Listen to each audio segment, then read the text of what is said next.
성도 여러분, 한 주간 편안하셨습니까? 이제 민족 대명절인 설날을 앞두고 있습니다. 또한 평창에서는 30년 만에 평화의 올림픽이 펼쳐지고 있습니다. 많은 뉴스들이 쏟아지고 그동안 갈등 가운데 있었던 남북이 스포츠를 통해서 하나 되는 모습을 우리가 목도하고 있습니다. 또 문화예술을 통해서 조금 더 가까워지는 그런 모습을 보게 됩니다.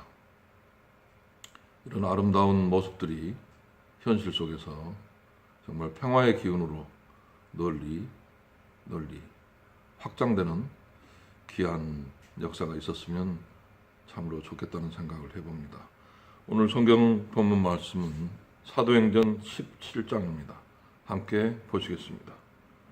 그들이 암비볼리와 아볼로니아로 다녀가 데살로니가에 이르니 거기 유대인의 회당이 있는지라. 바울이 자기의 관례대로 그들에게로 들어가서 새 안식일에 성경을 가지고 강론하며 뜻을 풀어 그리스도가 해를 받고 죽은 자 가운데서 다시 살아나야 할 것을 증언하고 이르되 내가 너희에게 전하는 이 예수가 곧 그리스도라 하니 그 중에 어떤 사람 곧 경건한 헬라인의 큰 무리와 적지 않은 기부인도 고난을 받고 바울과 실라를 따르나 그러나 유대인들은 시기하여 저자의 어떤 불량한 사람들을 데리고 때를 지어 성을 소동하게 하여 야손의 집에 침입하여 그들을 백성에게 끌어내려고 찾았으나 발견하지 못하매 야손과 몇 형제들을 끌고 읍장들 앞에 가서 소리질러 이르되 천하를 어지럽게 하던 이 사람들이 여기도 이름에 야손이 그들을 맞아 들였도다. 이 사람들이 다 가이사의 명을 거역하여 말하되 다른 임금 곧 예수라 하는 이가 있다 하더이다 하니 무리와 읍장들이 이 말을 듣고 소동하여 야손과 그 나머지 사람들에게 보석금을 받고 놓아주니라. 네, 바울이 데살로니가에서 전도를 할 때에 나타나는 반응입니다. 사람들은 세상의 임금이 엄연한데 예수가 임금이라고 이렇게 하는 것에 대해서 받아들이지 못하고 단죄하려고 하고 심지어 그들을 전도하는 자들에게 입을 막으려고 하고 있는 모습을 보고 있습니다. 이어서 보겠습니다. 밤에 형제들이 곧 바울과 실라를 베레아로 보내니 그들이 이르러 유대인의 회당에 들어가니라. 베레아에 있는 사람들은 데살로니가에 있는 사람들보다 더 너그러워서 간절한 마음으로 말씀을 듣고 이것이 그러한가 하여 날마다 성경을 상고하므로 그 중에 믿는 사람이 많고 또 헬라의 기부인과 남자가 적지 아니하나 데살로니가에 있는 유대인들은 바울이 하나님의 말씀을 베레아에서도 전하는 줄을 알고 거기도 가서 무리를 움직여 소동하게 하거늘 형제들이 곧 바울을 내보내어 바다까지 가게 하되 실라와 디모데는 아직 거기서 머물더라. 바울을 인도하는 사람들이 그를 데리고 아덴까지 이르러 그에게서 실라와 디모데를 자기에게로 속히 오게 하라는 명령을 받고 떠나니라. 베레아 사람들도 전도자들의 말을 듣는 귀한 지경에 이릅니다. 그러나 여전히 세상 임금들은 또 세상의 질서를 기득권을 지키려고 하는 자들은 계속 전도자들을 어떻게든지 입을 틀어 막으려고 하는 모습을 보고 있습니다.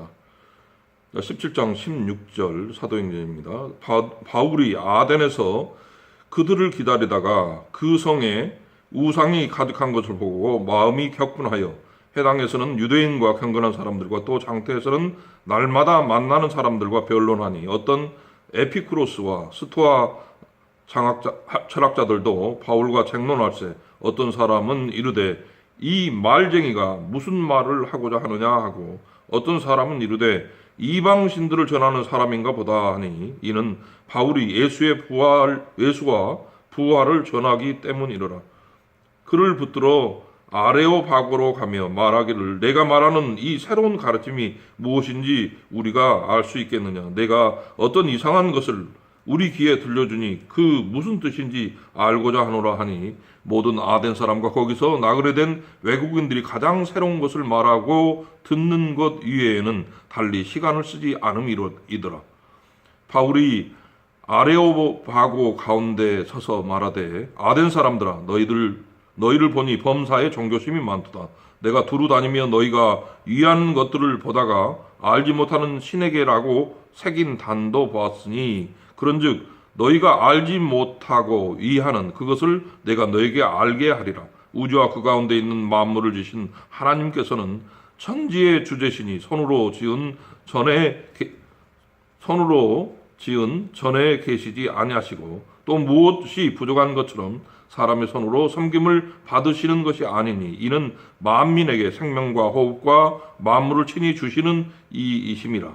이를 모든 족속을 한 혈통으로 만드사 온 땅에 살게 하시고 그들의 연대를 정하시며 거주의 경계를 한정하셨으니 이는 사람으로 혹 하나님을 더듬어 찾아 발견하게 하려 하심이로다. 그는 우리 각 사람에게서 멀리 계시지 아니하도다. 우리가 그를 힘입어 살며 기동하며 존재하느니라. 너희 시인 중 어떤 사람들의 말과 같이 우리가 그의 소생이라 하니 이와 같이 하나님의 소생이 되었은즉 하나님을 금이나 은이나 돌에다 사람의 기술과 관으로 새긴 것들과 같이 여길 것이 아니라 알지 못하던 시대에는 하나님이 간과하셨거니와 이제는 어디든지 사람에게 다 명하사 회개라 하셨으니 이는 정하신 사람으로 하여금 천하를 공의로 심판할 날을 작정하시고 이에 그를 죽은 자 가운데서 다시 살리신 것으로 모든 사람에게 믿을 만한 증거를 주셨음이니라 하니라. 그들이 죽은 자의 부활을 듣고 어떤 사람은 조롱도 하고 어떤 사람은 이 일에 대하여 내 말을 다시 듣겠다 하니 이에 바울이 그들 가운데서 떠나매 몇 사람이 그를 가까이 하여 믿으니 그 중에는 아레오바고 관리 디오누시오와 다말이라 하는 여자와 또 다른 사람들도 있더라. 복음의 지경이 넓어지는 이 광경을 봅니다. 사람들은 새로운 학문인가 새로운 소식인가 하면서 정말 그 소동하는 무리들이 아니라 그 말을 청종하고 귀 기울입니다. 바울은 바로 천지를 지으신 하나님이 우리와 가까이 있다 이렇게 이야기를 하십니다. 나와 다른 것이 아니라 나와 상관이 있다라고 이야기를 해주는 것이십니다. 사람들의 마음속에 회개의 문이 열릴 수 있도록 전도자 바울이 지금 이야기하는 이 모습을 통해서 전도의 현장에서 우리가 정말 기득권을 쥐려고 하는 사람들의 그 노력이 허사가 되고 정말 주님 앞으로 자신의 삶을 온전히 맡기는 귀한 백성들이 하나둘 늘어나는 모습, 이 전도자가 있기 때문에 그렇다라고 하는 것입니다. 우리가 이 전도하는 모습들 통해서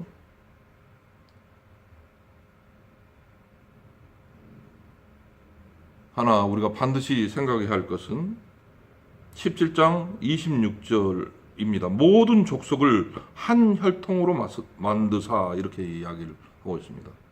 하나님이 다 지으셨다라고 하는 것입니다. 거기 안에는 차별이 있을 수 없습니다.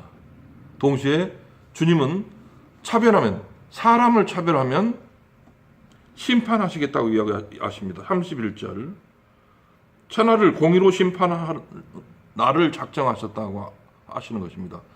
공의로운 하나님께서는 차별하는 것을 참지 못하십니다. 모든 사람들이 등급이 매겨질 수 없고 모든 사람들에게 똑같이 주님은 자신의 모습을 그대로 자신의 형상대로 우리를 지어서 존귀한 자로 이 세상에 내보냈다라고 하는 것입니다. 그 가운데 기득권자가 갖고 있는 그 질서를 전도자들은 인정할 수가 없는 것이죠. 지으신 분이 하나님이시기 때문에 하나님 앞에서는 누구나